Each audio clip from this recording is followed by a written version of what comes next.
IPL 2024 இந்த ஐபிஎல்லில் வந்து சில விஷயங்கள் வந்து என்னால் அக்செப்ட் பண்ணிக்கவே முடியல அப்படின்னு தான் சொல்லணும். நேற்று நடந்த மேட்ச் இல்லை, இதுவரையும் எஸ்ஆர்ஹெச் நடந்த மேட்ச், இதுவரையும் நடந்த மேட்ச்சில் பார்த்தீங்கன்னா 20 ஓவருக்கு 200 ரன்களுக்கு மேலே அடிக்கிறது வந்து நடந்துகிட்டு இருக்கு. நம்ம எல்லா மேட்சையும் பாருங்கள், நல்லாவே பாருங்கள். நமக்கு நல்லாவே தெரியும், கிட்டத்தட்ட எனக்கு தெரிஞ்சு நான் ஒரு 20 வருஷமாக கிரிக்கெட் பார்க்குறேன், கிரிக்கெட் விளையாடுறேன்னு வச்சுக்கலாம். அப்படி விளையாடுறப்ப ஆஃப் அண்ட் டீம் அடிக்கிறாங்கன்னு தெரிஞ்சால் நம்ம ஷார்ட் பிச் பால் போடுவோமா அப்படின்னு நாமளே யோசிக்கணும். ஒரு விஷயம் கிரிக்கெட் ஆடுறவங்களுக்கு தெரியும், ஷார்ட் பிச் பால் போட்டால் யாராக இருந்தாலும் அடிப்பாங்க அப்படின்ற நல்லாவே தெரியும். மேக்ஸிமம் பார்த்தீங்கன்னா எல்லா டீமும் வந்து பார்த்தீங்கன்னா ஷார்ட் பிச் பால்ஸ் தான் போடுறாங்க, யூஸ் பண்ணுறாங்க. ரொம்ப ரேராக தான் இந்த யாருக்கு ட்ரை பண்ணுறாங்க, பவுன்சர் ட்ரை பண்ணுறாங்க. இத்தனைக்கும் ஓவருக்கு 2 பவுன்சர் போடலான்னு இருக்கு.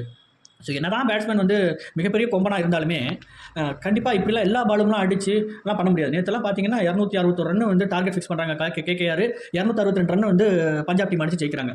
இதில் பார்த்தீங்கன்னா அவ்வளோ சிக்ஸ் அடிக்கிறாங்க. அடித்தவங்க எல்லாருமே நல்ல பேட்ஸ்மேன்ஸ் தான், அதில் எந்த குறையுமே சொல்ல. ஆனால் ஓவராலாக பார்க்குறப்ப ஏதோ ஒரு ஃபிக்ஸ் பண்ணி பண்ணுற மாதிரியே இருக்குது. இது நார்மலாக நடக்கக்கூடிய ஒரு விஷயமா அப்படின்றது ரொம்பவே வந்து ஒரு சிந்திக்கக்கூடிய விஷயமா இருக்குது. இது ஏதோ ஸ்கிரிப்டோ அப்படின்ற மாதிரி யோசிக்கக்கூடிய விஷயமாகவும் இந்த ஐபிஎல் இருக்குது. இதுக்கு முன்னாடி ஐபிஎல் ஏதோ ஒரு மேட்ச் 200 மேலே போகும், முக்கியத்துக்கே அடித்தா 150 ஒரு 180 ரன் வரையும் அடிப்பாங்க. 200லாம் மிகப்பெரிய டார்கெட்டாக தான் இருந்துச்சு ஐபிஎல் ஆரம்பித்த காலத்துலேருந்து. நல்லாவே தெரியும், நம்ம 50 ஓவர் மேட்ச் பார்க்குறோம், டெஸ்ட் மேட்ச் பார்க்குறோம், T20 வந்து 10-15 வருஷமாக நம்ம 10 வருஷத்துக்கு மேலே பார்த்துட்டு வச்சுக்கோங்களேன். இவ்வளோ வருஷங்களும் இல்லாமல் இந்த அளவுக்கு வந்து நம்ம ஹிட் பண்ண முடியுமா அப்படின்றது வந்து மிகப்பெரிய ஒரு கேள்விக்குறி தான். நம்மளும் நீங்கள் பேட் எடுத்து நார்மலாக நீங்கள் கிரிக்கெட் விளையாடுறா இருந்தால் எல்லா பாலுமே வந்து நம்ம சிக்ஸ் அடிக்க முடியாது, ரொம்ப ரேர்.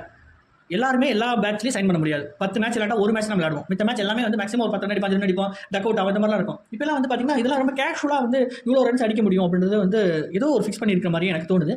என் மனசில் படுறது தான். ஏன்னா ஒருத்தர் பவுலர்ஸ் அடிக்கிறாங்க, பேட்ஸ்மேன் நல்லா அடிக்கிறாருன்னா பவுலர்ஸ்லாம் ரொம்ப பேனிக் ஆயிடுவாங்க. அப்படி இல்லாட்டி ரொம்ப இதாக போட்டு ஜெயிக்கிறதுக்கு ஒன்று தான் பார்ப்பாங்க.